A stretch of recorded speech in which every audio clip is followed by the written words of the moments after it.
kid, made for showbiz, never settled for it is what it is. Turn tragedy to triumph, chaos to a science, his alliance with the universe. Made wacky scenes disperse, reverse the curse of a fallen hip-hop who fell to the gutter. Now she's back, skin smooth like butter. Like Carmen, I used to love her. Words I would never utter. Scared I would, but an MC was going in my throat, fresh off the tongue like scope. A new hope, Skywalker, son, strutter, space runner, master of the universe. I got the power to quench the thirst for malnourished melodies. Trash lyrics should be felonies, fellas, please. Talk correct when you inject direct the mic. I get it right. Understand your community and your people. You don't have to be preaching on a church steeple. Just be cognizant of the rhymes you spit. Get creative with it. Remember who the listener is. Handle your biz. Be mindful of the kids. Remember your mom and keep it honest. Go for the goal. Never hold back. Never cut the slack. Be clever with facts and attract the masses to the stadium's packed. Life mission, the vision, top of the world. You see, it's always for the victory. Music macaroni, super microphone. You are, we are masters of ceremony. Always for the victory, sunshine and serenity. Shine in my vicinity, controller of my destiny. Always for the victory, sunshine and serenity. Shine in my vicinity, controller of my destiny. Always for the victory, sunshine and serenity. Shine in my vicinity, controller of my destiny. Lay no soul on the song, and the song went on. Champions sound like LeBron. Thank you very much, ladies and gentlemen. Give it up for Bob Holman. Let's give it up for the mighty, mighty, mighty Third Rail. Someday they say they're just going to be called the Mighty, but that'll Bob be all righty. That it's the mighty, That's mighty uptighty. Third it's rail. the mighty, mighty Third Rail. It's two Let's mighties. hear it. It's a double mighty. When Bob does it, Super it's two mighty, mighties. double mighty. That's the first time that I've ever seen where the guy who introduces the band gets introduced by the band.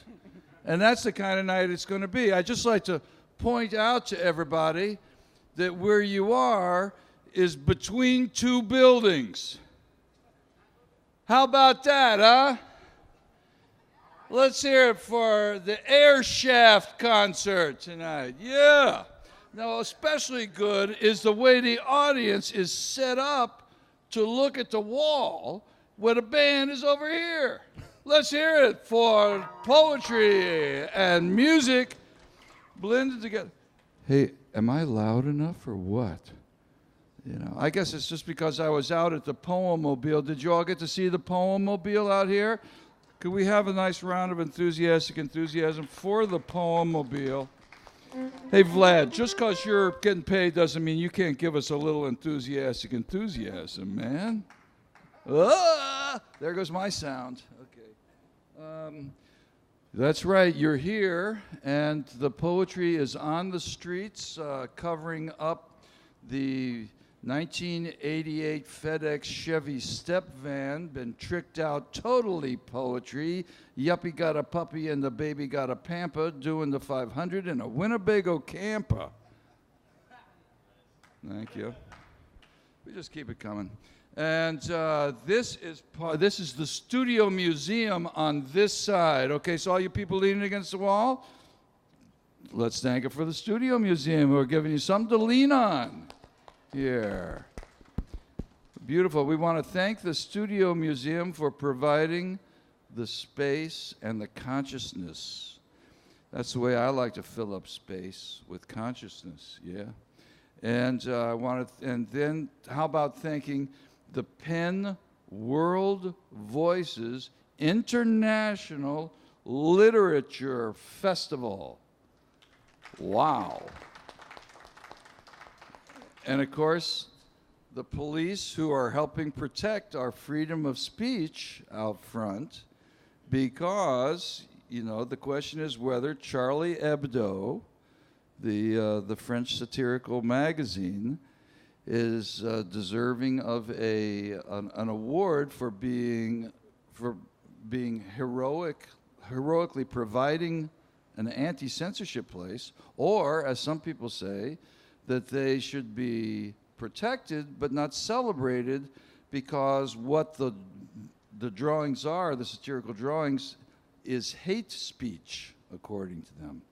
This is a very interesting intellectual debate, and something that we all should take very seriously. I'm glad to have a platform here where that kind of issue is being discussed and where the police are here to protect us in case, something like happened. Now, the Texas is another story. I'm going to get off this topic now, okay? But I just thought I'd mention it at the beginning so to give everybody something to think about. And the POEMobile and this event is produced for Penn by City Lore, your urban folklore center down on 1st Street, 56 East 1st Street. Steve Zeitlin, the executive director and chief operating official, is here, and Sahar Muradi, who is the guru of poetry for City Lore, is also here. Let's hear it for them and for City Lore. If you were down on East 1st Street right now, you would be celebrating the opening of Priya Shakti, Ram Devanini's amazing interactive comic book. The first time that an interactive comic book has ever been on exhibition. I can't even explain what it means, but basically the comic book is on the walls. You're going to love this, Darian. Comic book is on the walls. Your cell phone will allow you to participate in it and unleash content, the content of which is for the prevention of rape and for hearing the stories of rape survivors, especially in India. Once again, a difficult topic, but something that's very essential. City Lore bringing you this. Great exhibit. And also by Bowery Arts and Science, which brings you the Bowery Poetry Club that I'm very familiar with. So how about a nice round of applause for the Bowery Poetry Club and Bowery Arts and Science. Over here is CJ, who's going to run the projections, and as it gets dark, we'll be projecting the words of the poets right up here on the wall so that you'll see especially this incredible box set of 8 African poets that's just come out that we're going to be celebrating tonight. I don't know if we're going to get to hear the words of the wonderful poets who are performing tonight. Toni Blackman, who's just wandering around over here, and Mo Beasley, who's wandering around. Where are you? Where did Mo? Right here. They're standing together. 2 great poets, and you can read their bios in your programs. Does everybody have a program? If not, raise your hand so we can get you a program. There we go. 2 people don't have programs, and that's going to happen right now. Let's see. What else is going on? I guess I've done everything, so I can get the heck off the stage and allow the events to take place. What's going to happen in the first part is, as you see in your program, is that are you going to play something more, or do we go to the poetry? Good. I think we can keep it moving, right? Okay, so we go on to the poetry? Yeah. We'll go on to the poetry, and let me ask you something, Mo. Are Mykela Moore and Fernando Garcia here today, or is that just tomorrow? Mykela, how you doing? So Mykela's going to be up here tonight. Terrific. So we're going to have Mo Beasley, and Mo, why don't you introduce Mykela then, okay?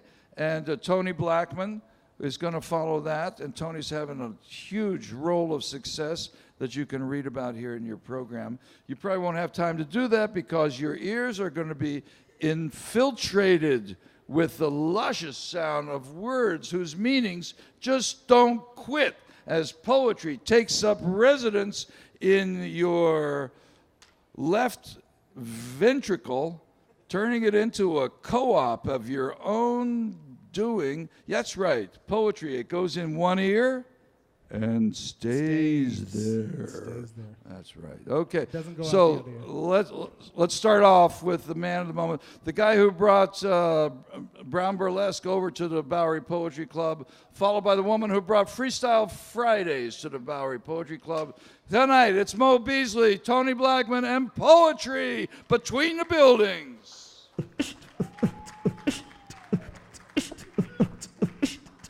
Thank you, Bob. Thank you. Thank you, everyone, for coming out. I'm asking you now to get on your phones, tweet, text, tell folks to get on over here so they can enjoy all this lovely poetry on the wall. It's lovely. Thank you, Mighty. No, come with. No, I'm saying thank you for jumping on in. Yes, let's keep flowing.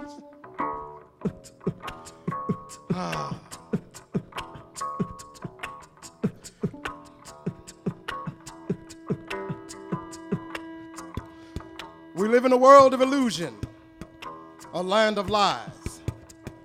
We live in a world of illusion, a land of lies. Billboards bear silicone-breasted valleys, casting their shadows over rush hour rallies, promoting the unreal as truth, defying gravity. To hell with reality, get your fantasy anatomy. Video shows front celluloid hoes as black beauty, like they do in Black Power Duty. Copping your loot for a pick of booty. But hey, it's hotter than Hootie. Hip-hop sons bathe in fat-bottom bikini glory, soft porn orgies, new after-school stories. Fathers and mothers fret and worry. Our future looks decadent and gory. In this world of illusion, this land of lies, talking heads on the TV screen will lead you to believe that Saddam's bomb was evil, but Tsarnaev was just misguided. But we poets are the bomb in that minefield of confusion, annihilating ignorance and fear, giving pompous thought and false pride indecision, blind rage, 2020 vision. With the pen as our hammer, the anvil being the page, we carve holes in souls with brutal truth and replenish them with eternal hope. Street corner prophets want all you dark children to believe that you are sons and daughters of kings and queens. But look here, y'all, we all can't be children of royalty. That would be incest. And that not be our best. Our best be this living divinity, mother, father, son, synergy. In this world of illusion, in this land of lies, all God's children got wings.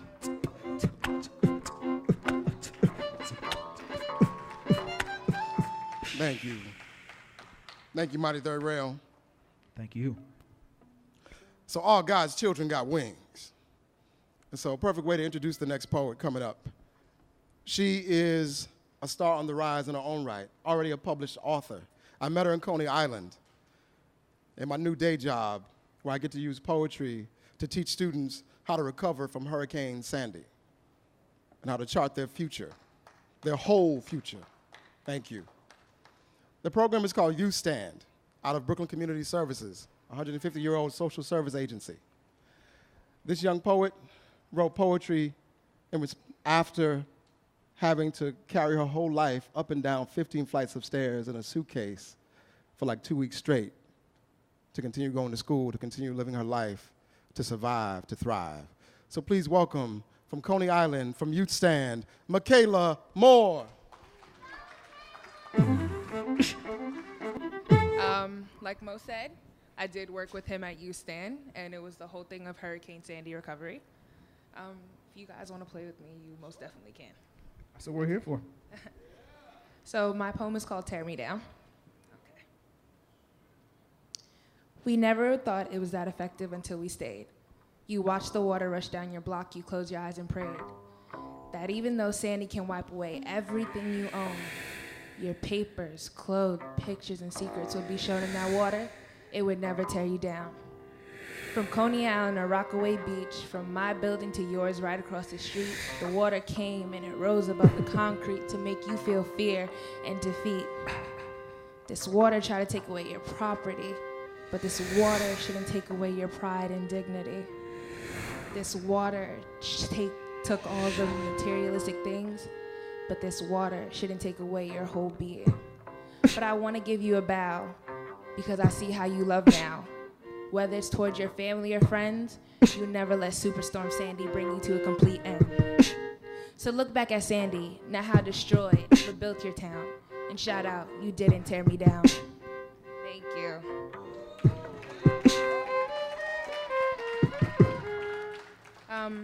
I wanted to share next piece. It's called Here's to You. So I want everyone in the audience to just think about a person who's been there for you through anything.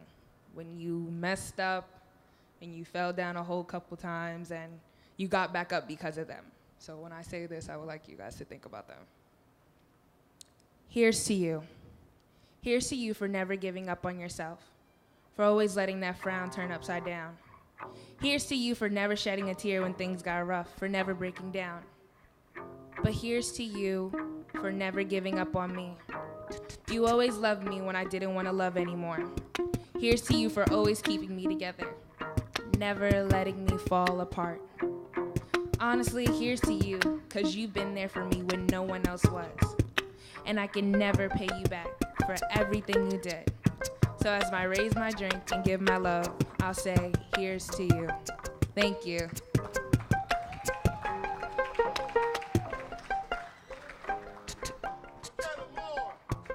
Give us some more. Two. Seems like more fun. So I love teaching. When I was a young kid, Franklin Hill Projects in Boston, a teacher told me, Mr. Sullivan, Irish teacher in racially divided Boston, Mo Beasley, Morris, you've got it. You've got it. Go do it. And I believed him, and I didn't know what it was, but I followed it, and became an artist at 17 and started touring, and I haven't turned back since. And when I go back, and I've had mentors along the way, and I say, how do I ever thank you? How do I pay you back? And of course, y'all know this term, pay it forward. And they would say, when you get in my position, make sure you nurture someone coming up behind you. Mykela, thank you for helping me pay it back, pay it forward.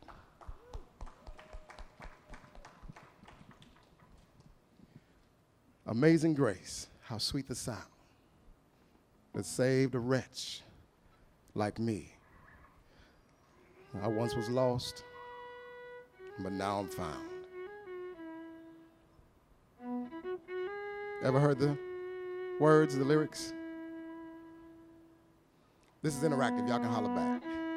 Yeah. So I'm in class one day, and a young brother spits this poem, 16 years old, Brooklyn Collegiate High School in East New York.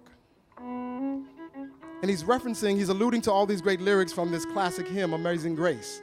And I'm excited, I'm elated that this young brother knows Amazing Grace. Once was lost, now I'm found. Was grace that saved a wretch like me. So after the poem, I said, so you, in critiquing his poetry, I said, so you love Amazing Grace? You a fan of the poem, of the hymn? He said, huh? I don't know. I said, well, you're referencing it all in your poetry. He said, yeah, I've heard it all my life. The lyrics kind of cool. I said, so you know the story of Amazing Grace? He said, nah. So I asked other students, you know the story of Amazing Grace? I said, who in the song is the grace? And the little black girl said it all, a white person. I said, well, who is the wretch? It's like black people. It's like, duh, Mr. Mo. And I said, I have to tell you the story of Amazing Grace. 1771, John Newton wrote a hymn. John Newton was a big songwriter, like Babyface, someone like that back in the day. He was known for writing his hymns, was popular for it. He was like hot with it. But before he became a famous songwriter, famous hymnal writer, he had another gig, another job. And I told the babies, I said his job before that was shipping cargo from the west coast of Africa to the eastern seaboard of the United States of America. African cargo, enslaved cargo, that he helped terrorize, shackle, bound, dehumanize. And he made fat dollars from it. And back in the day, people made dollars from it like the dot-com era right now. It was where the money was. So if you made wood, you sold wood for ships. If you made chains, you sold chains because that's what they were paying for. It was just good business. And so John made his money, hand over fist stacking his dollars, knowing what was going on down below in his ships. Now there are legends that say that something changed for John making this money. Something about a storm and him surviving the storm and making a deal, a promise with God if he got through the storm. But the legend I love to tell As John Newton getting off work one night, dropping off his cargo, getting his pay, pockets fat, walking home, thinking about how he's gonna spend this money. And as he's walking home and it's late and it's quiet and he hears this sound coming from off to the left. And it's sounding kind of sweet, kind of nice, but he's still trying to figure out what new shoes he's gonna buy, what jewelry he might buy for his wife, what bills he's gonna pay. And he keeps walking and the sound keeps pulling him. And he keeps trying to head on home with his money and the sound keeps pulling him. And he keeps walking and the sound keeps pulling him. And he keeps walking and he finds himself walking towards the sound. Like he's hypnotized, like something took over him, like he can't stop walking towards the sound. And as he gets closer and he's walking and he sees that it's a church. And he hears the sound that's coming out of the church. And he goes in. And he walks in the doorway of the church. And it's a choir singing,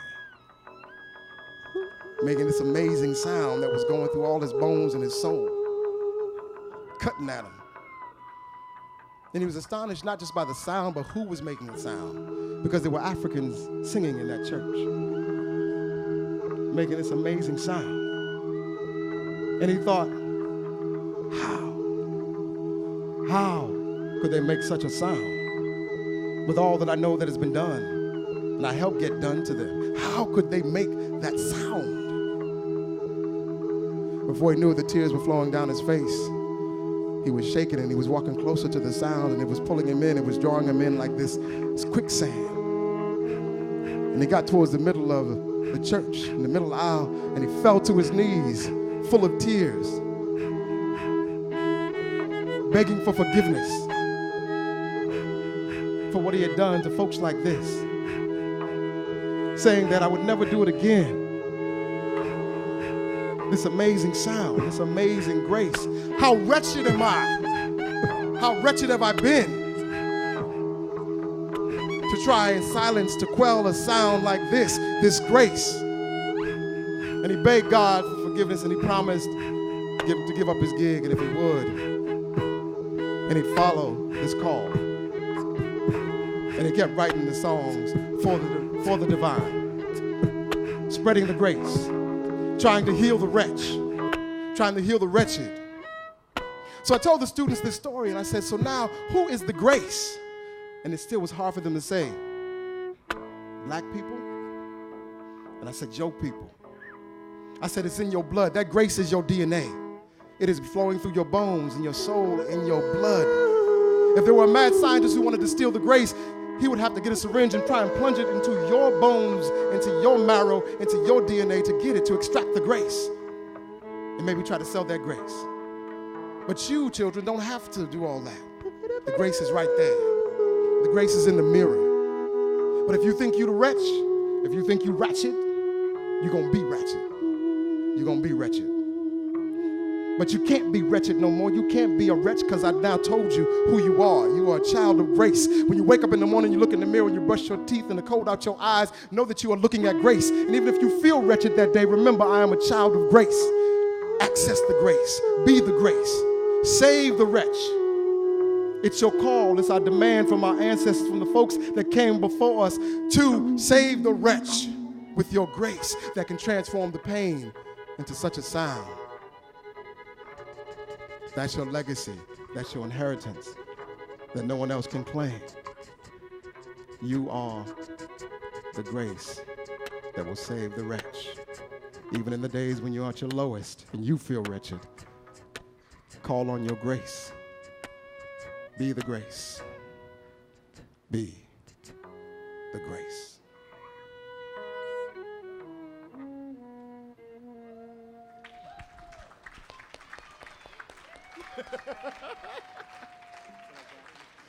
That's the best sound. Yay, Daddy.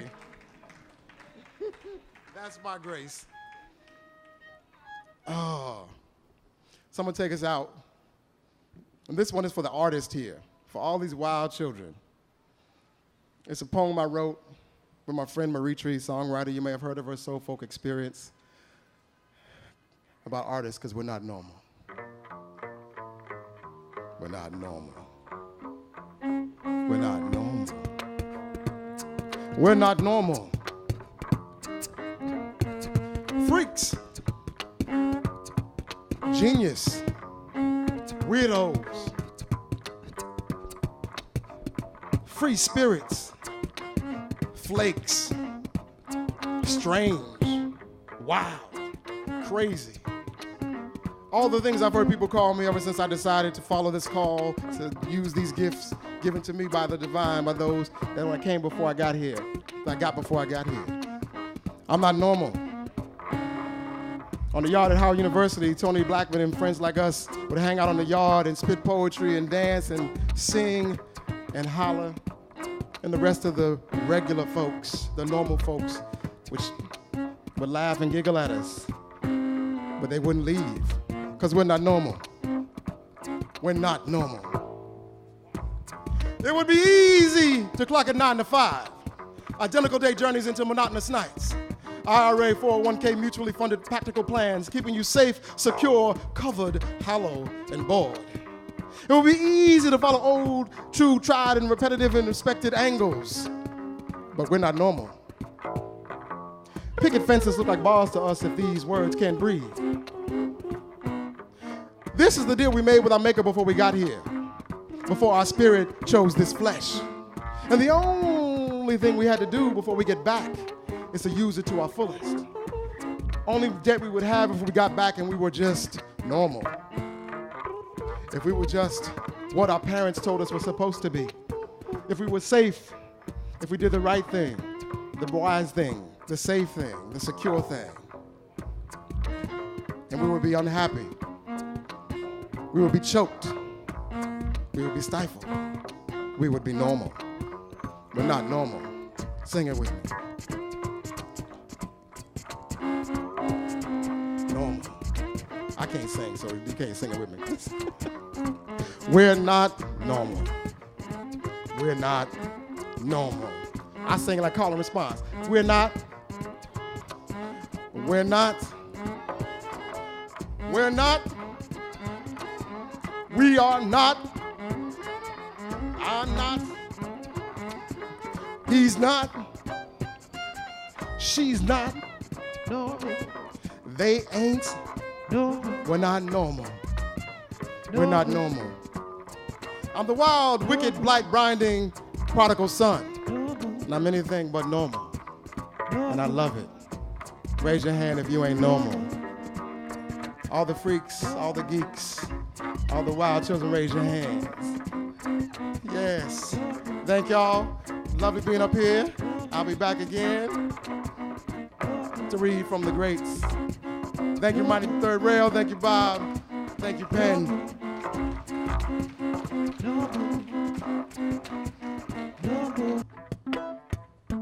I'm falling down on my job. So y'all, I'm about to bring up this sister. She has a long resume. She rhymes not like a girl, because she is a girl. But Rhyme Like a Girl is an organization where she helps young MCs, women MCs, and poets get free. She's a freestyle mistress, master, genius. She was the U.S. ambassador for hip hop, traveling around the world. And I love telling this story. We were on tour once, doing a college tour. She told this story on stage. She said that she was in the Philippines as an ambassador of hip hop for the United States. And she got off the plane, and she walked up, and her guy was there with her name, Toni Blackman. And she walked up to him, and she said, Mo, I walked up to him, and I said, hi, I'm Toni Blackman. He said, what's up, my nigga? And she said, I didn't know what to say. Usually never, ever speechless. And she said, that's why we do this work, Mo, because we got to fix that. Please welcome Toni Blackman.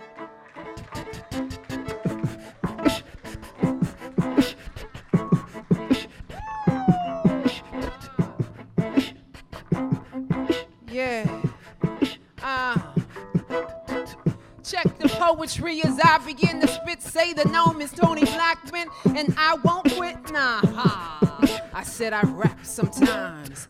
Sometimes I get with the paper to write lines.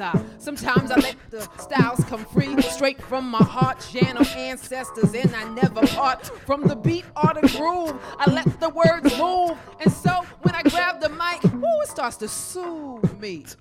I'm on a journey with the mighty third rail. We got stories to tell. We gonna keep it well, take you high, won't deny, give you truth. We will never lie. It's like the law of the city. Sometimes life it gets a little shitty, but the poetry makes it all pretty. It changes the world, it saves the boys and girls. I said I love to do what I do. I like to do the storytelling. I do it for me, and I do it just for you. As I let it go, I let it flow, and I don't even do this. And this ain't no show. This is just me, just being me. Said me lyrically, channeling divinity, so that I can release my stress and get all of this baggage and pain off of my chest. I think about the art on the walls in the building. I think about the people out there with the killing. I think about, the people who were dead underground. Cats like Mike Brown. Check his sound. Got my head thinking about the chaos in the world going round. And over to the side is Kim Chan. She ain't seen her in 10 years. She said, Toni Blackman. Yes. I said, Kim, hey girl. We let this truth unfurl. I said we shine like pearls, like diamonds in the sky. Hey. I'm not normal. He ain't normal. He definitely not normal. Here we go. Take it down. Let it flow. Sit there like you know. Even though I don't know what we gon' do next, but I'm playing with the mighty third rail, yeah, so what the heck,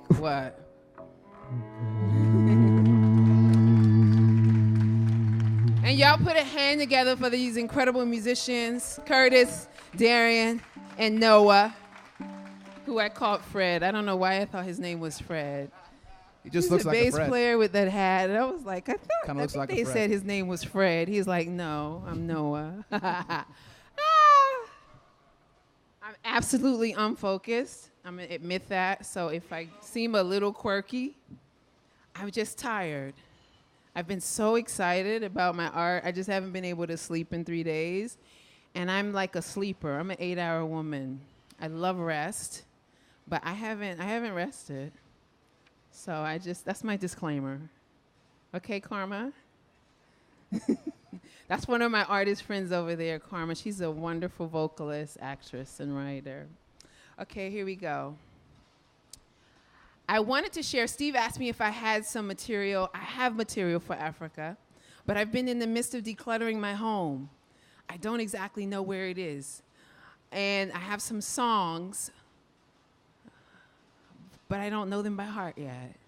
They're recorded, though.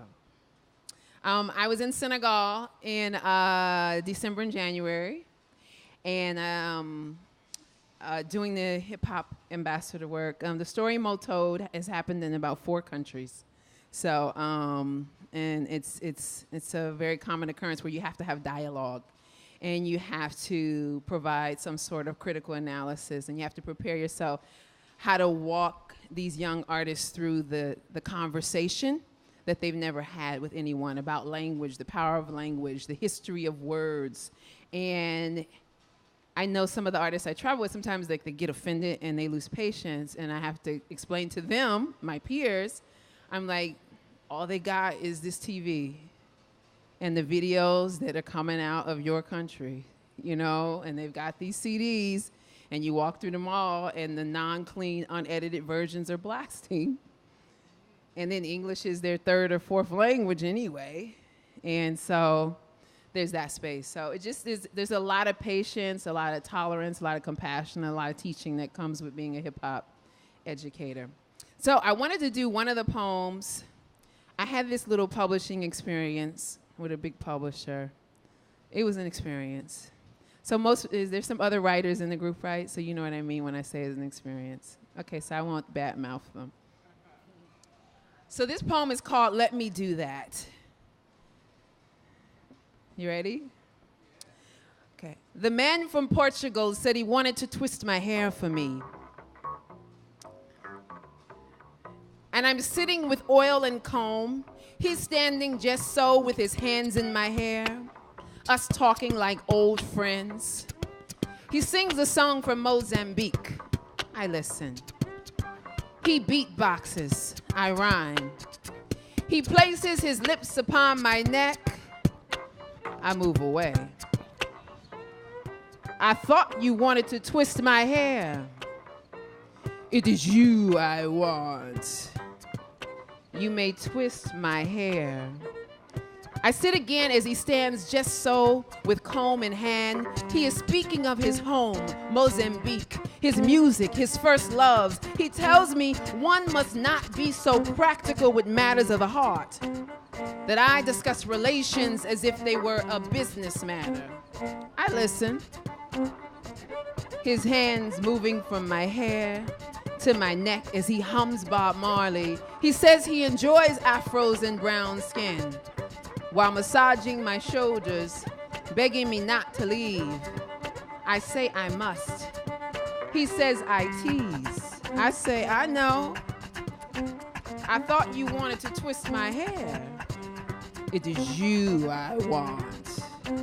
You said you wanted to twist my hair. So that was him. He kept saying, let me do that, Toni. Let me do that. So I know there's some women in here, you travel, and so you know what I mean about those.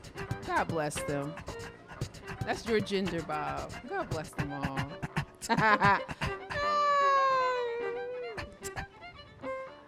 Okay, you know, I'm going to...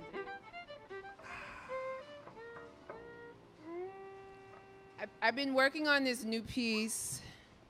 It's unfinished. And, yeah, it's unfinished. And so I'm going to try to do it. And, yeah. It's called I Tried to Write a Poem for Mike Brown. I tried to write a poem for Mike Brown. I've been trying to write a poem for Mike Brown since August. But then it's like I think, if I write a poem for Mike Brown, I must also write a poem for Jamal Crawford, for Eric Garner, for Ramarley Graham, for Kamani, for Amadou Diallo, for Patrick Dorismond, for Usman Zango, for Sean Bell, for Orlando Barlow, for Wendell Allen, and that's just a lot of poems for a lot of people. And then I realized it's not the a lot of poems that's stopping me, but it's the a lot of pain, a lot of anger, a lot of sadness, a lot of frustration. And I close my eyes thinking I might be able to meditate or simply pray it away. But there are not enough ohms or amens, ameens, hallelujahs, not enough nam yo reng yo quos to eradicate, alleviate, or heal the wound. Open and so fresh, yet so old. It feels as if it's a part of my DNA, you know, some just genetic disorder, and identify what it means to live within this particular skin I am in. It's as if it was tattooed to my big toe upon exiting the womb. So that each time I look down at my feet, I would remember my place in this world, not at the top of the mountain, but as strange fruit hanging from the tree. I swear to you, I swear I've been trying to write a poem for Mike Brown. Then I thought maybe I would get online. But the hashtag homages, it just wouldn't suffice. It didn't help, and it didn't answer the questions of the grieving mothers and aunts and fathers who asked after the first bullet, why a second and why a third? I swear I heard her cries. I heard her cries. Kimani's mother, I heard her cries all the way from Flatbush Avenue like beats from a blasting Jeep, penetrating my chest, drowning out the sounds of everything else I was listening to in my apartment. See, I told you I've been trying to write the poem.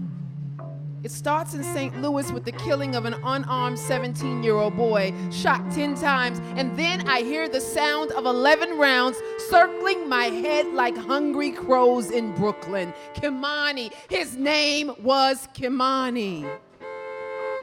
Write a poem? Shit, I can barely sleep. And how does a young soul rest in the midst of this? And how many prayers does it take to get to peace? Rest in peace when every 28 hours guns are drawn, triggers pulled, gone is another mother's born. Who knows who's next to be killed? You know the drill. Stop, frisk, stop, frisk. Time is only taken when they stop one of the 5 million, most of whom are innocent. I've been trying to write this poem for Mike Brown, and I thought I had time before the next Mike Brown, but I made a mistake. And why in the hell did I wait? Maybe it's too late. It's a feeling I can't seem to shake. People keep asking, what is it going to take?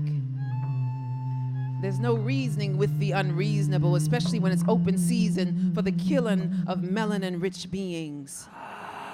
I just want to put some words together, you know? You don't make the words make sense. But it feels as if the winds of change are going to have to blow stronger so the future can be a safer place for living while black, walking while brown, driving while black, breathing. Safer for breathing. See, the sun has been forgotten.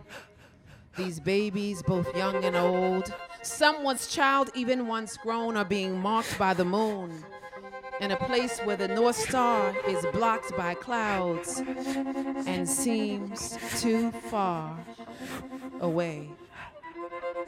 I tried, really, I tried to write a poem for Mike Brown.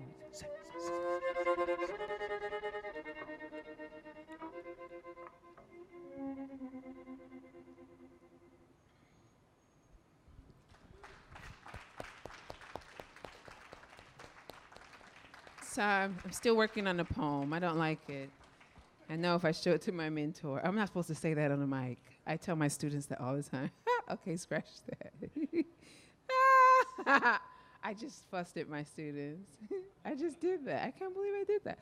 That's because I'm tired. Okay, one more tune. You guys ready? Yeah. Okay, so what is this last piece about?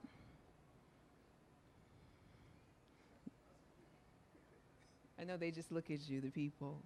You're right, they're not normal either. Indigestion? Oh, suggestion. I was like, that's suggestions.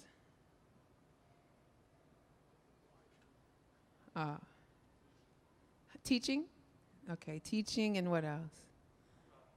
Teaching and improvisation. Love. Yeah. Teaching, improvisation in Africa. Oh, yeah, the theme, huh? Steve. It's the theme of this year's Penn Festival. And no one said, thank you. Circles. All right, circles. Circle of life. Teaching. Improvisation, Africa, and circles. There we go. Here we go.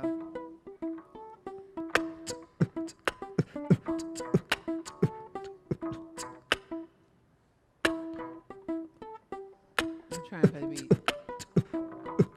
There we go. Here we go.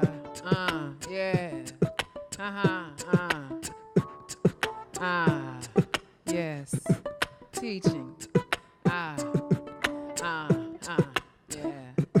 See, sometimes when we start teaching, we fall and slip and start preaching. Then we block all the reaching. kids be like beseeching. They get a little mad, a little frustrated. And I understand, cause I used to debate it. I tried to stay related to my teachers, but I hated when the parents turned to preachers. I wanted them to practice what they preach. Then maybe they would be better when they teach. Don't be a hypocrite. I'm telling you right now, you got to quit. Be true. Do what you do. Don't just mean what you say.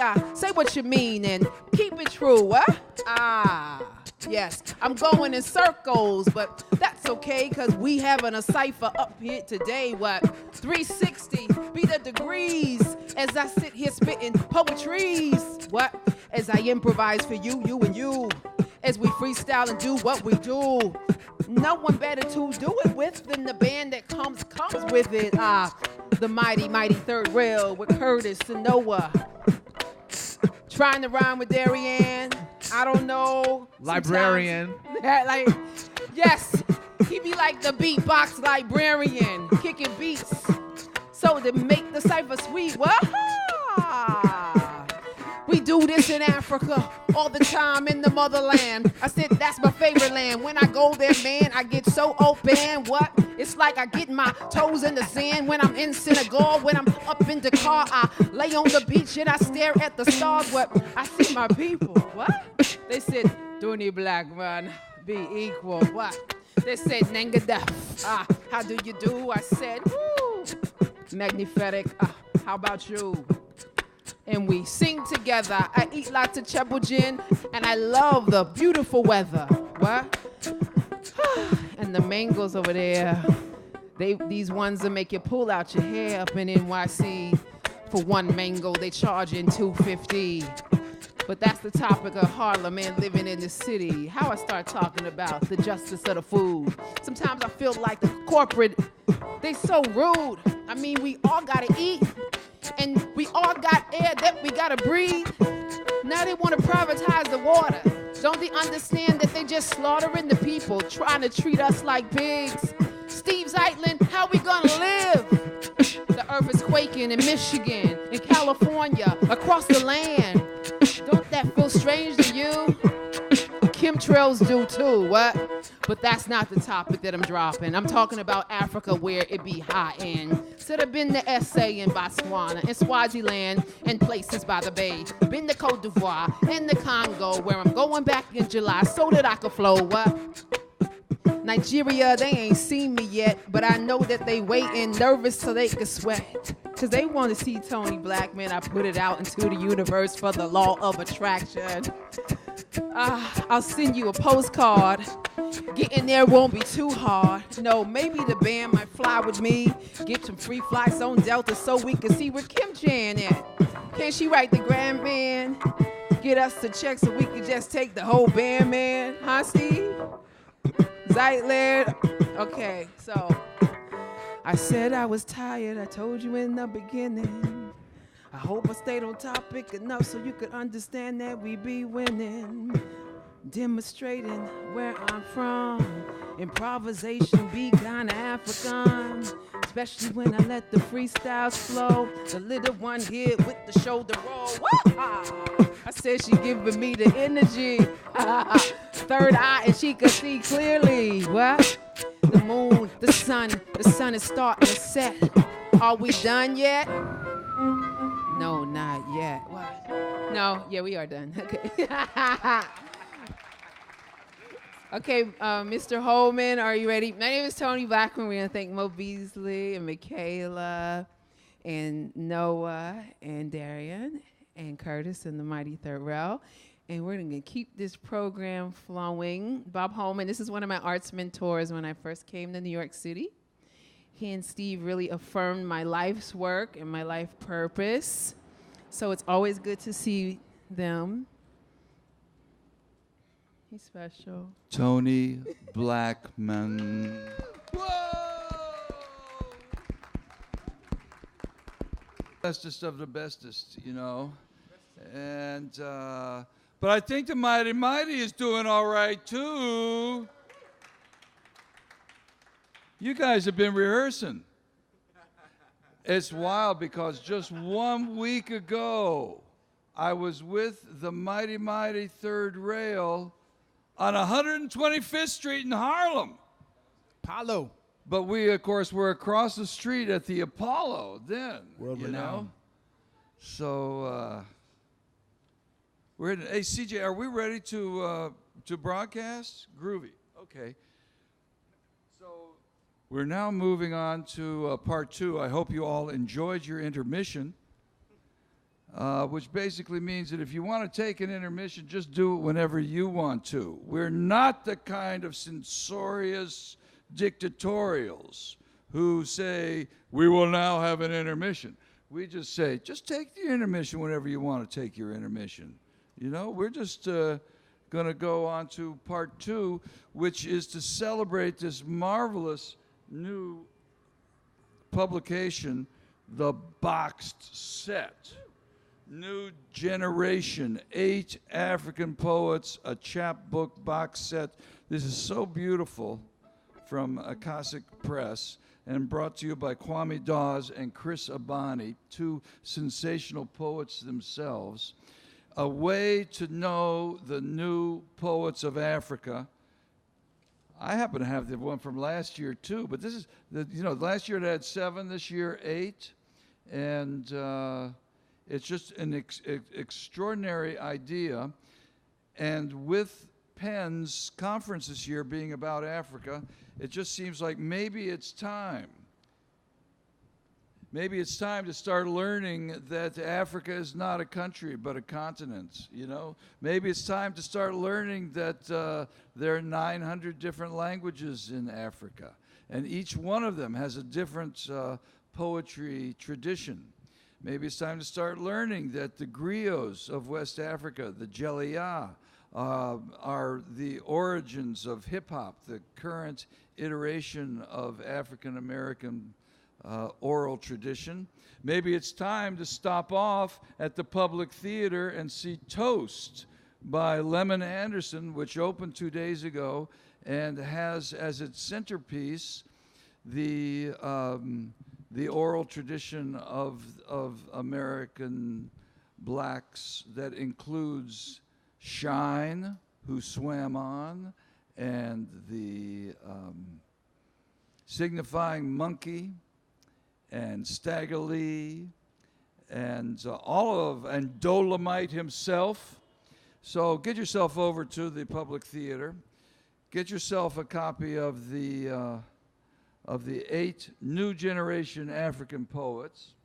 And tonight we're going to celebrate that with our man CJ, whose extraordinary visuals of the poems are going to move with us as you hear these poems. I'm going to start off with 2 myself, and then we're going to get Mo and Toni back up here to continue with a nice set of the new voices of African poets. So settle in and get ready to be transported. And Mighty Mighty, what are you going to do? We're going to join in, like we always do. Well, I love these guys. That's what I do. Okay. This is called Sit With Me. Is that right? Is that correct, CJ? Sit With Me by Viola Allo from Cameroon. A poem in my grandmother's voice. When you die, you leave everything behind. You don't take a single thing with you. You don't take the shirt you're wearing. You don't take your socks and shoes. You don't take your head tie and earrings. You don't take the necklace your mother gave to you. You don't take the pots she got from her own mother. You not take the dresses your father bought for you. You don't take the house he built just for you. You don't take the farm your parents watched over. Someone else will roast and eat the chickens in your farm. Someone else will cook with your dry firewood. Someone else will wear the dresses in your box. Someone will wear your jewelry, and she'll say it's hers. Someone will tinker with your house and give it a new roof, as if the one you put on it wasn't good enough. Someone else will take your husband, even take your children. If you're wise, what you must do is speak well. Talk to people as we're talking now, me and you, woman to woman, because when you die, people will talk. People always talk. And when you die, people will not only speak of you, they will speak for you. And you'll have no voice, no say in the stories they tell. Just like with everything else, you leave your words behind. You cannot tie your words in a cloth and carry them with you. So talk now, you, this quiet child. And that way, when you die, someone will come and say, that lady who died, we used to sit and visit. Me and that lady, we used to sit and talk. So come here, my child. Where did you go? Why have you been neglecting me?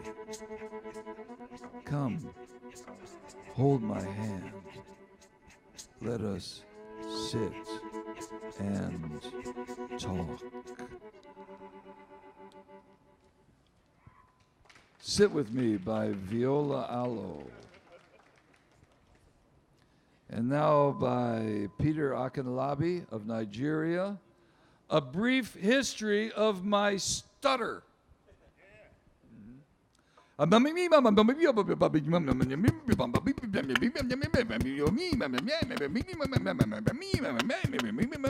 imagine my birth as under an ancient tree on the 26th day of the month of the masquerades. The rasps come first between the first gutturals and the hums of late afternoon. The day is stifling, duct taped into sunspots under the Odon tree. A mermaid moon climbs, her face scattering the darkness of the leafage for where to take aim. And a tear walks the interstice between two throats. A conniving correspondence the sun will pledge to the denouement of red. What eyes part my head, peering as into a familiar augury, speaking of locks that travel to legends to fetch a kinship. But I remember the browning husks in my subsequent trance, the texture of which I bring unto you, a ventriloquist's most weaving act.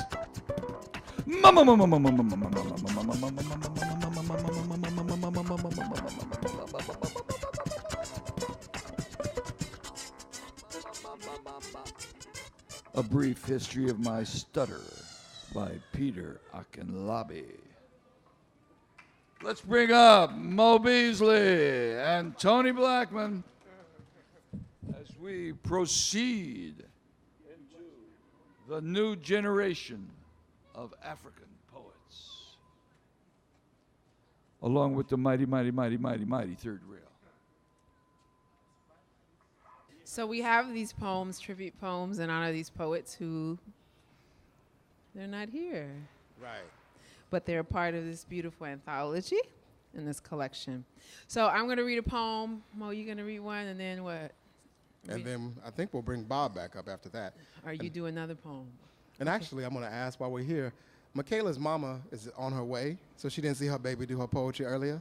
So if y'all don't mind having Mykela come back up once her mom gets here. Thank you. I figured y'all could understand that. The Mykela encore. So we'll do a couple of poems, and Mom should be here by then. Okay. Totally transparent. So this poem comes from Nigeria. Oh, no? So who's that? Amy Lukau. Peter Akinlabi. The poem is called A Laying On of Hands. You guys know what a laying on of hands is? Everybody know? Everyone know? Okay. You can shake your head no if you So don't. In the church I grew up in, St. Mark Baptist Church from deep Louisiana, the preacher would lay on hands to heal you. Be healed, Morris. Be healed. Your daughter told me your real name. Be healed, Mo Beasley. And so there's the laying on of hands. And here's, I remember my father in small voices. The tortoises, a trickster, untranslated, in his own tale, lost in the haze of his own metaphor. When he brought tales with the ardor of a tinker, small creations of a fetish loom. I remember his name as a ginger mane, from the world in which he was surely no pilgrim. The night was his invention, a moving space of his altar cry, where all could recline in the psalm of his mimicry, or in the moist machinations of his self-gathering. Puzzles must begin as prayers, he said, mystifying call and response movements, setting children out on stilted ledges, forest of forms and cowries. We had started with such inventiveness. He pulling the mask beyond the face, I fitting the face into the imperfection of an unrevealing right. Touch. Toni, thank you.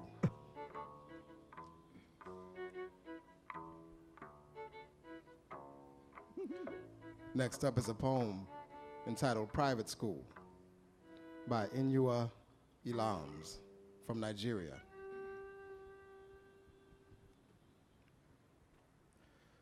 The year is 1641. My ancestor is an 8-year-old child of mischief. Flinching at the breeze noosing his neck, he turns for reassurance from his mother, finds the sibling he is yet to love suckling. He swallows the sudden anger bright in his mouth and leaves the hut. Outside night hugs the skies, over the village, over each stride of forest, unfurl of leaf, each stem turning as it falls on the path he takes. He stops just short of the secret clearing where older boys of the village practice grappling from the waist. The steps to lift and throw, a rival down. The champion wrestlers laugh at their awkward twists, and my ancestor aches to show his skill.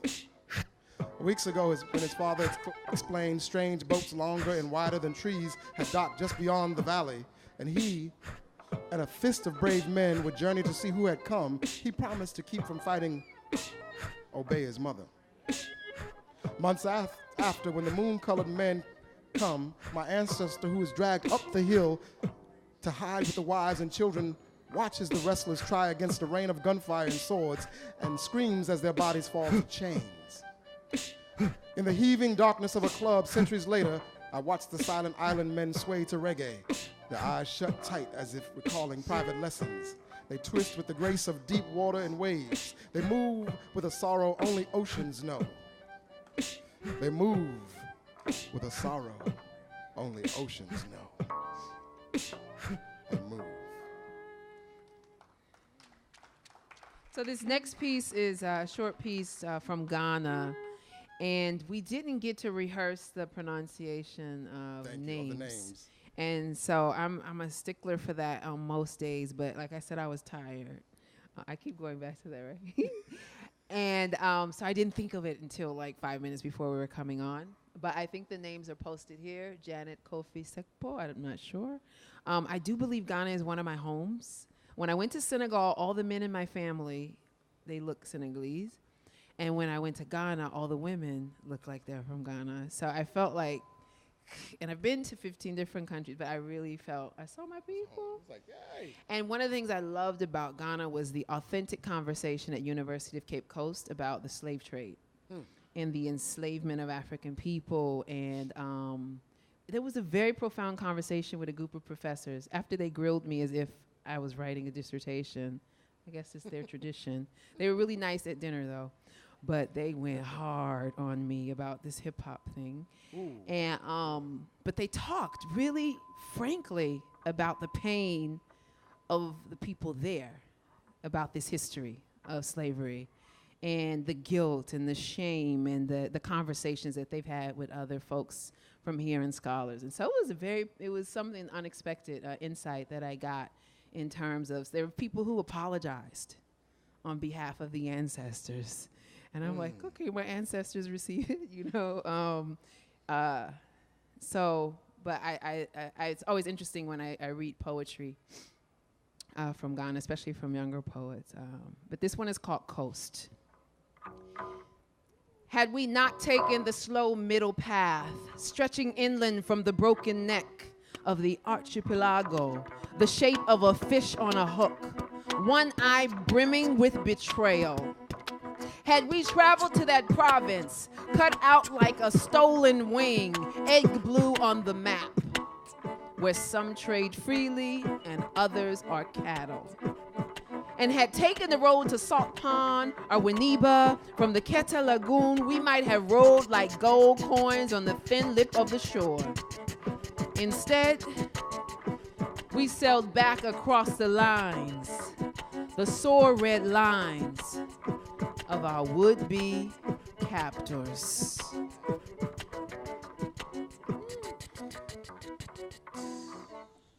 Thank you, Toni. Mykela's mama's here.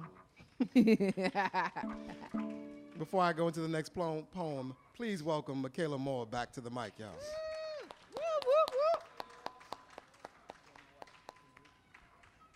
Hello. So like Mo said, my mother's here. So I'm going to read my extra long poem so she could hear me.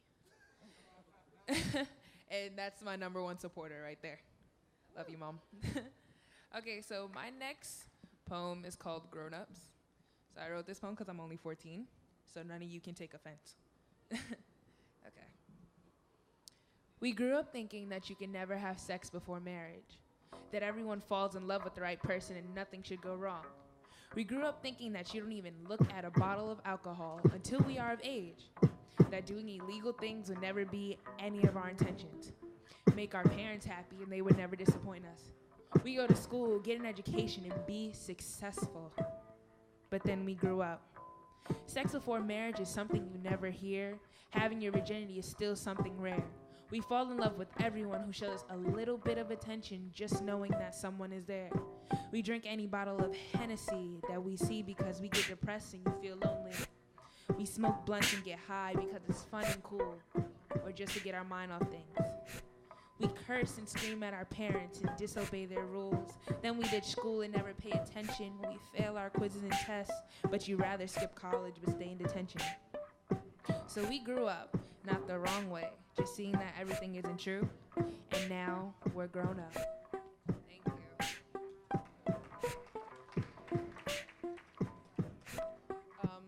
One more? Okay, I'm sorry. Read Sandy again? You guys want to hear that again? Okay. So, Sandy, tear me down. Okay. We never thought it was that effective until we stayed. You watched the water rush down your block. You closed your eyes and prayed that even though Sandy can wipe away everything you own, your shoes, clothing, pictures, papers, and secrets would be shown in that water. It would never tear you down. From Coney Island or Rockaway Beach, from my building to yours right across the street, the water came and it rose above the concrete to make you feel fear and defeat. This water didn't just try to take away your property, but also your pride and dignity. But look around you, the water is gone. Sandy has done its damage as trying to break you down. The water has taken away all the materialistic things, but this water shouldn't take away your being. You may look back at this day, shed a tear, frown, but you should also say, you didn't tear me down. This water tried to take away your hopes and dreams, leaving you with empty rooms and flashbacks of all the floodings. But I want to give you a bow, because I see how you love now. Whether it's towards your family or friends, you never let Superstorm Sandy bring you to a complete end. So look back at Sandy, not how it destroyed, but built your town, and shout out, you didn't tear me down. Thank you.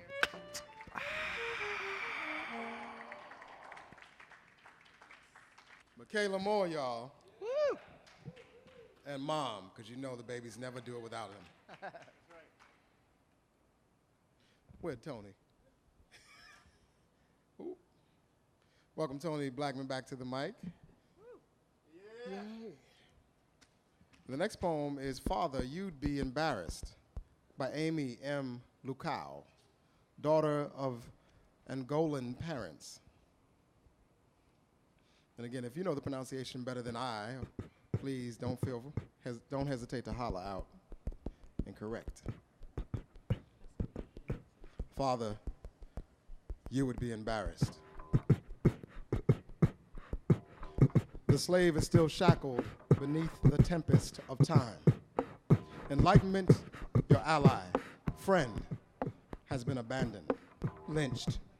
Spanning north to south, somewhere between New York and Florida, blood, the path to justice, normalcy, democracy, phantom of false realities, allegorical proofs, is mute here. The new Colossus, no longer mother of exiles. The new Colossus, no longer mother of exiles. No longer mother of exiles. So this piece is also by Amy, and daughter of Angolan immigrants. So does Amy live here or Amy live on the continent? She first generation. She first generation, okay. So this is the volte-face of tandem repeats based on true events of that day. And it starts out like this. The day Troy Davis was sentenced to be executed, I was walking to work on the right side of the street. Saw a dead mourning dove. Startled, I walked over to the left side. Startled again, another dead bird. A blackbird. What the fuck? I said out loud, an omen, but I say to all of you in the future, you will see the Son of Man sitting at the right hand of the Mighty One and coming on the clouds of heaven. No mourning dove. Someone or something had removed it. On the adjacent side lay the blackbird. An omen? Now I speak unto you in Proverbs, but in that day I will no longer say to you, I will pray the Father for you. I will no longer be in that intermediate role. I will no longer be in that place where we are putting enemies under our feet, when we are fighting the devil, when we are wiping up the earth and getting rid of all the sinners and calling men from their graves and judging them. Troy Davis was killed that day. Lethally injected. A sinner had been wiped from the earth, his body left as the blackbird of God's divine will. Left to show sheep as charlatans. An omen. I was a stranger and you did not invite me in. I needed clothes and you did not clothe me. I was sick and in prison and you did not look after me. Volte-face of good and evil. It was said God would separate the sheep from the goats, good from the bad, inherited from the cursed. It wouldn't be the first time Jesus of Nazareth, tandem repeats of history. We got it wrong again.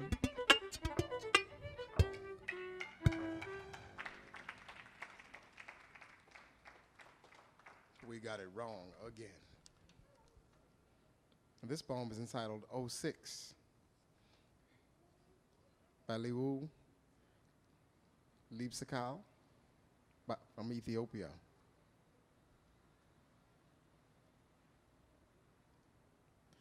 A shanty tavern, a defiant buzz carried.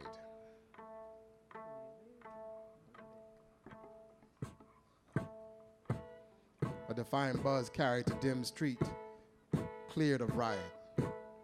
Freedom taste of 2 weeks and sounds of distant music, of tittered words and 8 lagging legs, not of battle boots or blue regalia, not of grilling growls and turnaround, or the clink of nervous AKs, not of 4 girls holding hands silent, or of teenaged backs preparing for bullets.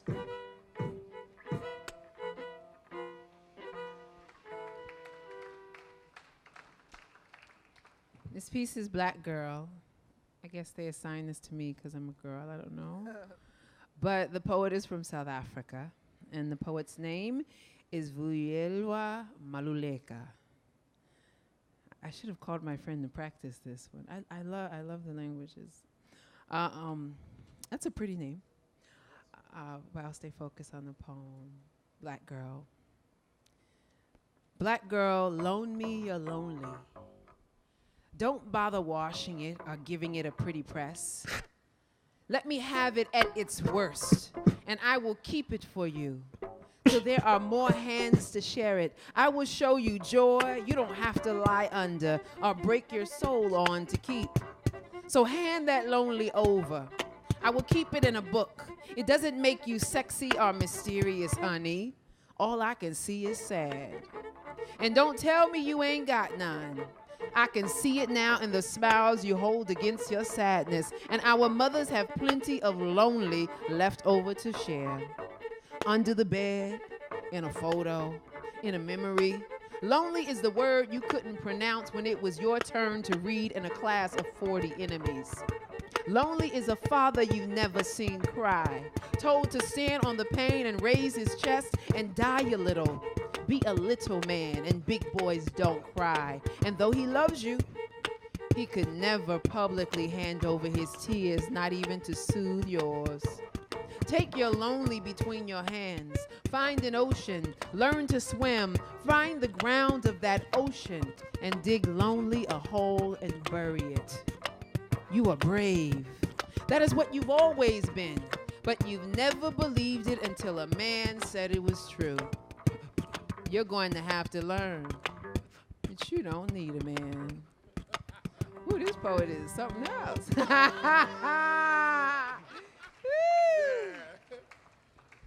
Somehow I think me reading that wouldn't have been as good. Yeah, that was good. Black Girl is for you. Yes. But I love the line here. I couldn't help. Lonely as a father you've never seen cry.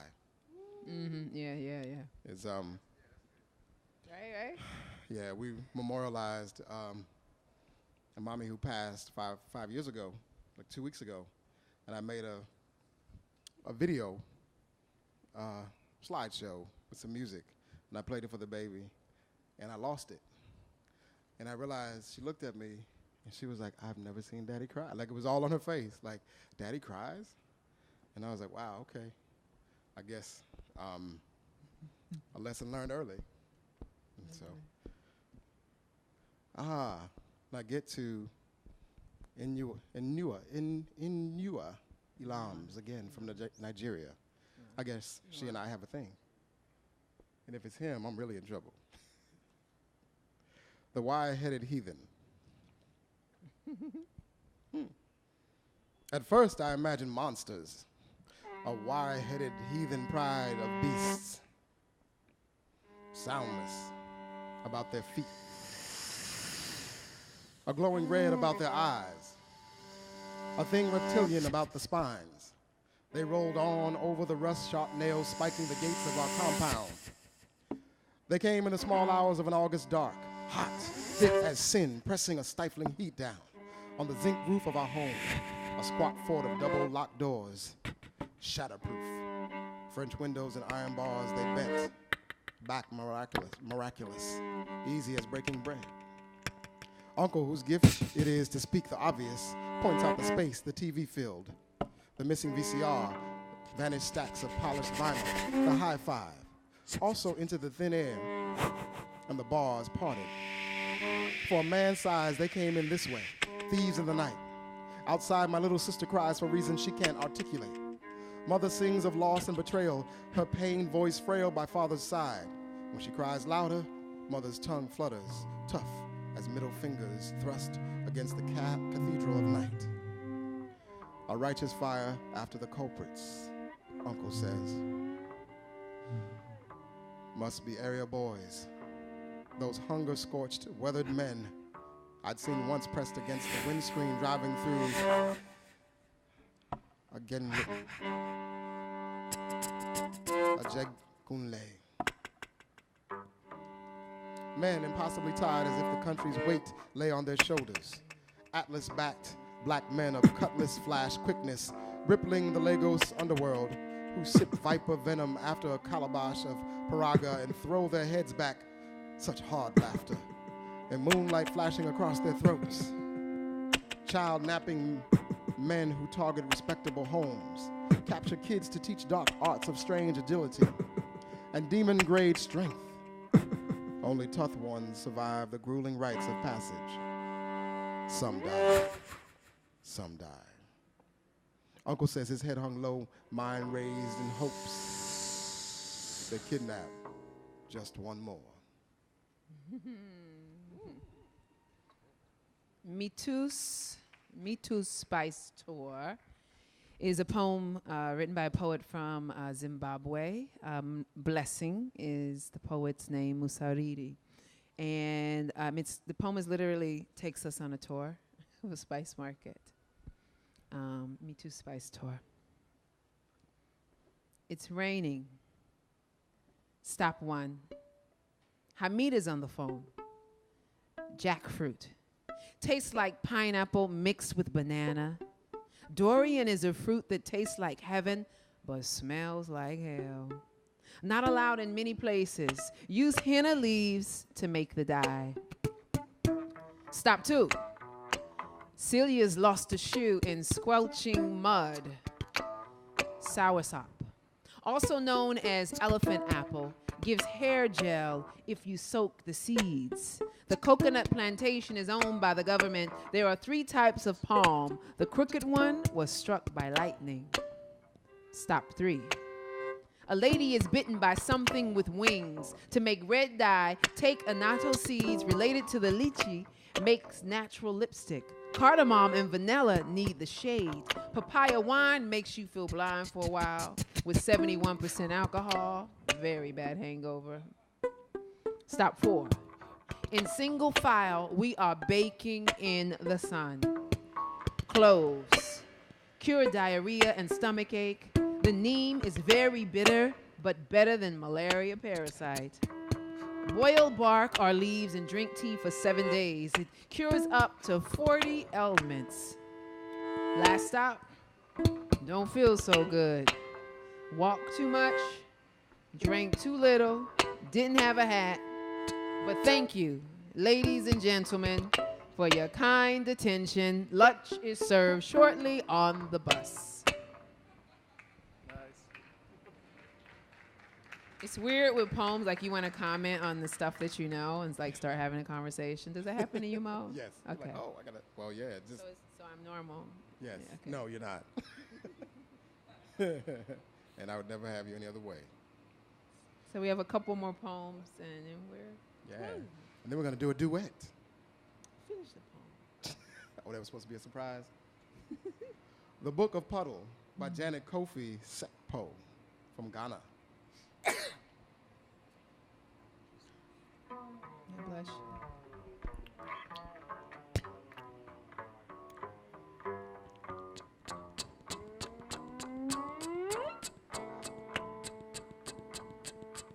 Listen to the rain as we settle down.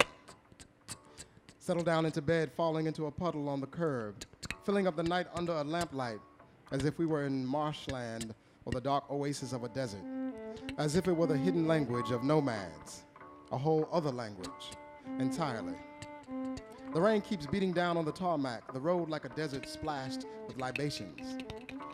But soon the puddle has spread, turning the landscape into marshland, and everything we've known is now under water. Until even the moon falls under the sky as the rain's persistent language stuns the stars into silence. Now marshland is the new territory, and written down with each raindrop is the Book of Puddle, forbidding the old ways of the desert. And the nomads who live in the desert to live there or live anywhere as under new laws commonly known as the puddle laws, they no longer speak the right language. The nomads protest but are beaten down by harsh rains that cut through the marshlands. It's difficult to live in the marshlands, but there is no longer any desert that isn't already claimed by rain, down to the last grain of sand found once under a stone, which soon disappeared. The language of nomads is hidden in a puddle. Now all must observe the book of puddle and live by the puddle laws in the marshlands. Rain must fall. We must speak a new language. No one can think of those from the desert. Through no fault but their own, they lie under the water. The rains keep beating down, keep beating them down. Some of us dream that a long puddle down in the heart of the marshland speaks under a bright star, the language of the desert.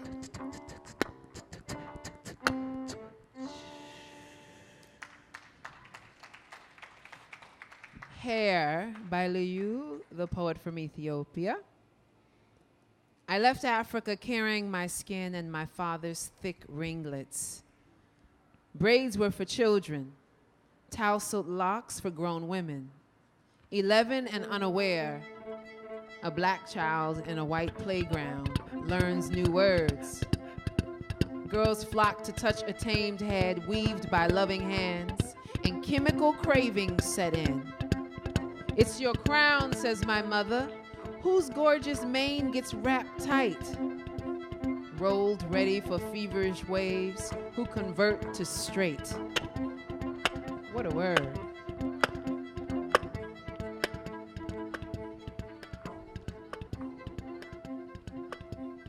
So we have our closing duet piece.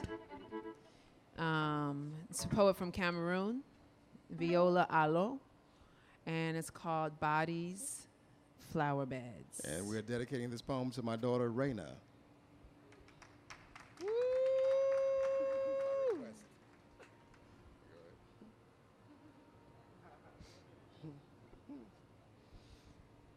The earth, carved up, engraved with bodies.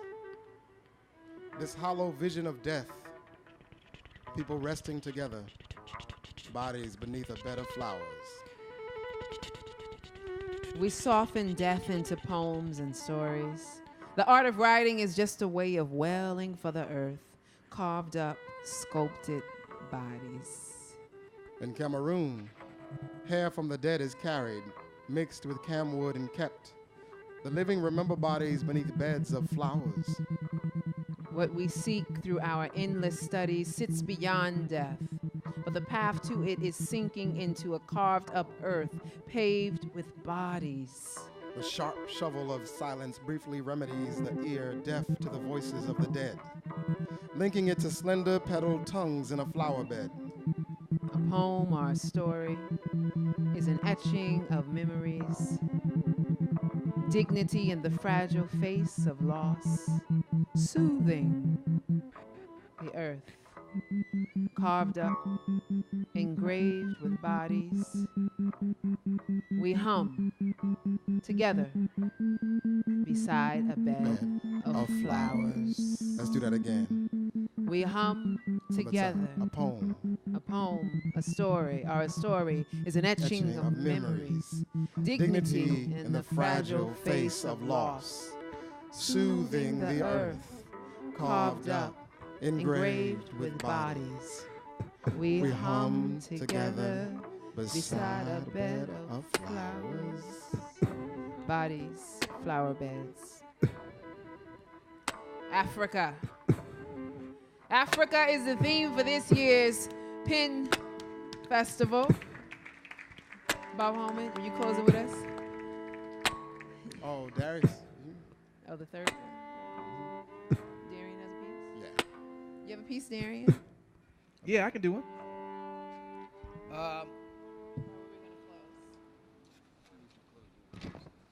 Okay, so we're going to close with a freestyle poem. Darian, could you freestyle with us too? Oh, yeah. Okay, what are we doing? Sorry. Is he going to read Broken, though? Are you Whatever gonna, you want to do. Can you participate? We're going to improvise a poem together. That sounds great. Let's do that. But he has a poem Broken. We got one more. We got one more broken. Yeah. So Not Darius. in my book. Oops. Oh. It's in his book.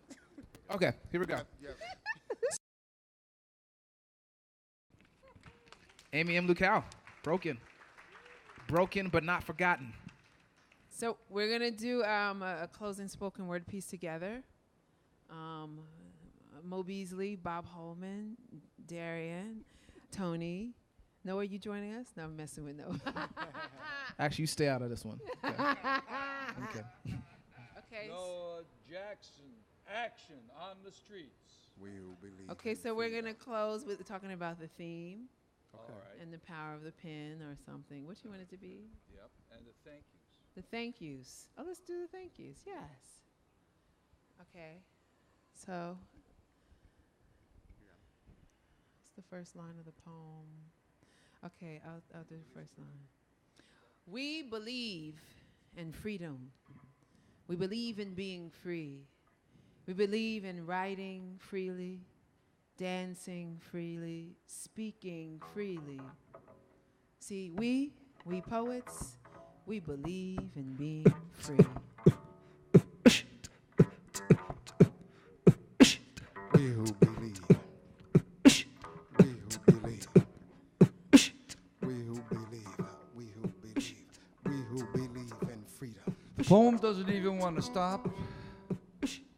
At the end of the page, it just wants to keep on going until you wake up and say, the poem doesn't even want to stop at the end of the page. It wants to stop wherever it wants to stop. That's why it's a poem. We believe. We believe. We believe in being free. Yes, we believe.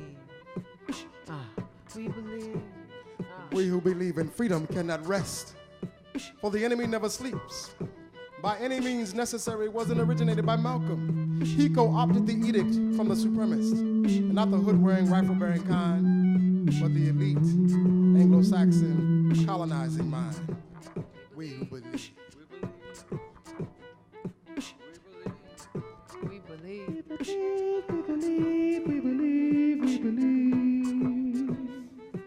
We believe.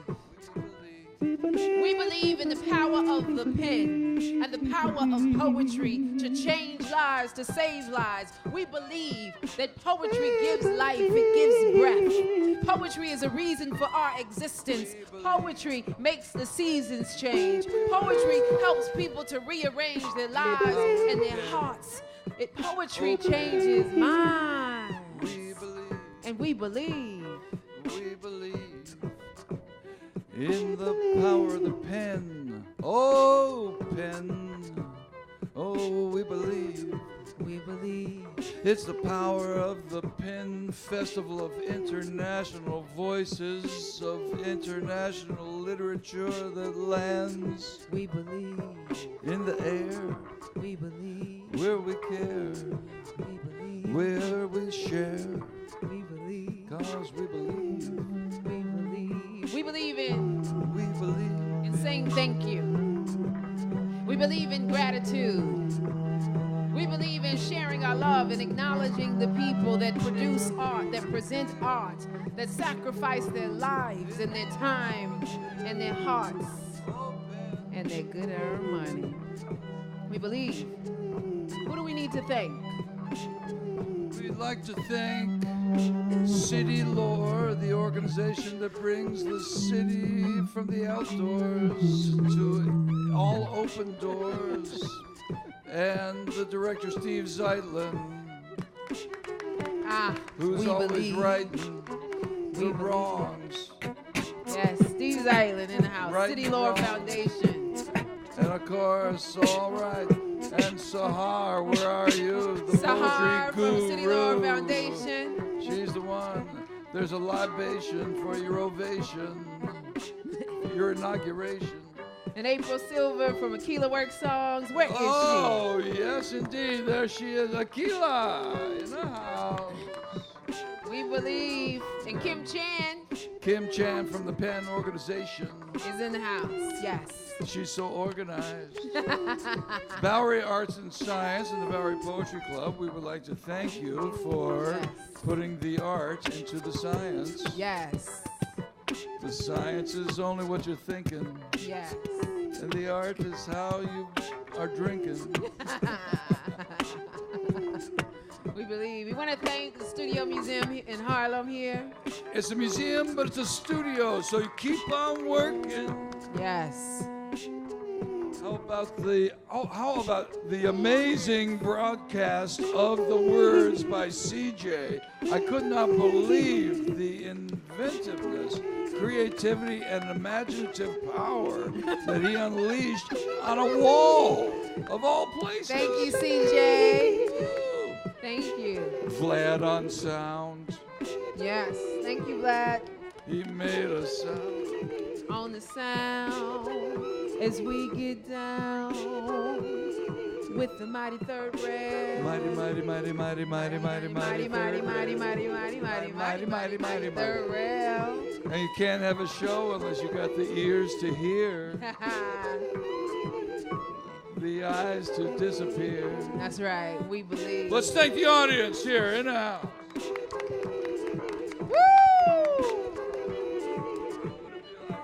So we're going to close this out. You ready? Let's close this out. We believe. We believe. We believe. We believe that the pen will save our lives. That the stories must never be untold. The stories must keep flowing. We believe that this is salvation. We know that this keeps our sanity. We believe that this is so much more because you are here and together the cycle is unbroken. The circle keeps spinning and the storm, this blessed storm never ends. We who believe, we who believe, we who believe. Mo Beasley, ladies and Cannot gentlemen. rest. Bob Keep Holman. I'm Toni Blackman. And the mighty third rail featuring Curtis, Darian, and Noah. We believe in being free. We believe in music, and we believe in poetry, and we believe in you. And we want you to continue to believe in the arts, and to support the arts, and support culture, and support the music, and to make sure that you give voice to what the world needs. And we all know the world needs more music and more poetry. We believe. Thank you. And thank you to the POEMobile parked out front.